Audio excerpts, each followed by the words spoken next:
નમસ્કાર દર્શક મિત્રો, આપ નિહાળી રહ્યા છો સાઈ ગ્રુપ મીડિયા હાઉસ દ્વારા સંચાલિત નવસારી લાઈવ અને ઝટપટ ન્યૂઝ। વાત છે પૈસા કમાવાની। પૈસા કમાવાની વાતમાં કોઈને કોઈ તકલીફ ન હોય એ રીતે તમે પૈસા કમાવો તો એ કુદરતનો નિયમ છે, પણ તમારી રોજીરોટી કદાચ કોઈના માટે જીવલેણ અકસ્માત સાબિત થઈ શકે અથવા તો તમારી રોજીરોટીના કારણે બીજી કોઈ વ્યક્તિને નુકસાન પહોંચતું હોય તો એ કેટલું યોગ્ય? તમે વિચાર કરતા હશો કે આજે મુદ્દો ક્યાં નીકળ્યો છે। વાત જો કરવામાં આવે તો સ્ટેટ હાઈવે, જેને હેરિટેજ માર્ગ પણ કહેવામાં આવ્યો છે, એ દાંડી હેરિટેજ માર્ગ છે, સ્ટેટ હાઈવે છે।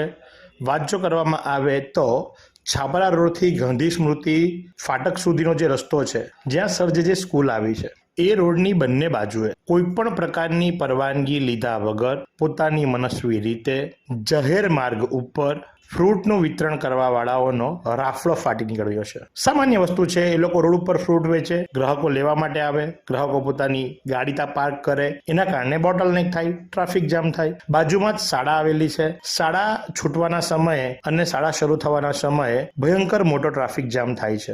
સ્ટેટ હાઈવે, વાત જો કરવામાં આવે તો હેરિટેજ માર્ગની, મહાત્મા ગાંધી જે રસ્તા ઉપરથી દાંડી પસાર થયા હતા એ માર્ગને હેરિટેજ માર્ગ કહેવામાં આવે અને હેરિટેજ માર્ગ ઘોષિત કર્યા બાદ એને પોલો કરવાનો હોય નહીં કે સાંકડો કરવાનો હોય। જ્યારે આ સંદર્ભે અમે નાયબ કાર્યપાલક ઇજનેરની સાથે વાત કરવાનો પ્રયત્ન કર્યો, તેમણે ચોખ્ખા શબ્દોમાં ના પાડી દીધી અને જણાવ્યું કે ભાઈ હું કોઈ ઇન્ટરવ્યૂ આપતો નથી, મારે ઇન્ટરવ્યૂ આપવાના થતા પણ નથી। એ તો ઠીક હતું, પણ તાનમાં ને તાનમાં એ આવીને ત્યાં સુધી ભૂલી ગયા કે ભાઈ મારી ચેમ્બરમાં તો હું કોઈ કેમેરામેનોને આવવા પણ દેતો નથી। તમે વિચાર કરો કે જ્યારે એક આમ જનતા કોઈ પ્રશ્ન પૂછે છે અને એ પ્રશ્નનો જવાબ આપવા માટે અધિકારીઓને બેસાડવામાં આવ્યા હોય છે અને માર્ગ અને મકાન વિભાગના અધિકારી આ પ્રમાણે જવાબ આપતા હોય તો એ કેટલું યોગ્ય?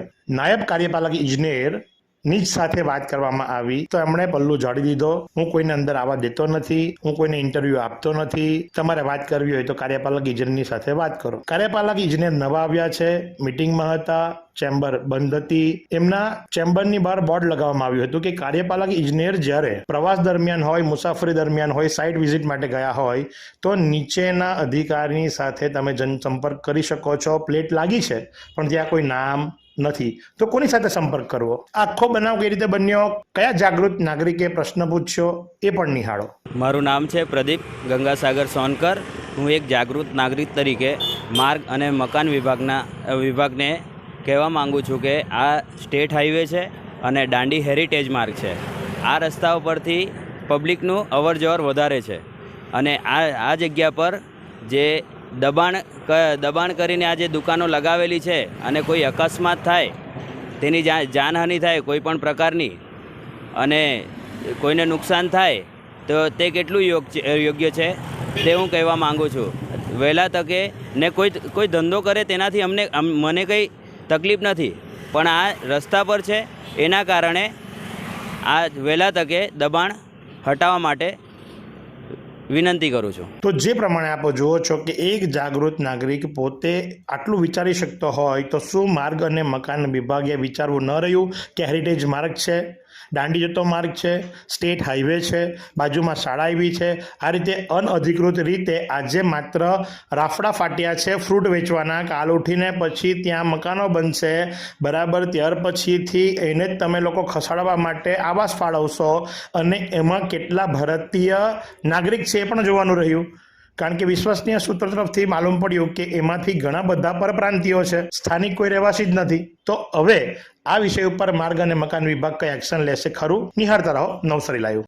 આ સુંદર સૃષ્ટિને નિહાળવા માટે હજારો લોકો પાસે દ્રષ્ટિ નથી અને એ ત્યારે જ શક્ય બને જ્યારે કોઈ ચક્ષુદાન કરે। તો તમારા સ્વજનો સાથે મળી એક સુનિશ્ચય લઈએ, ચક્ષુદાનને પરિવારની પરંપરા બનાવીએ। Visit Sant Punit Chakshu bank, Rotary eye institute Navsari. Call 7069006329।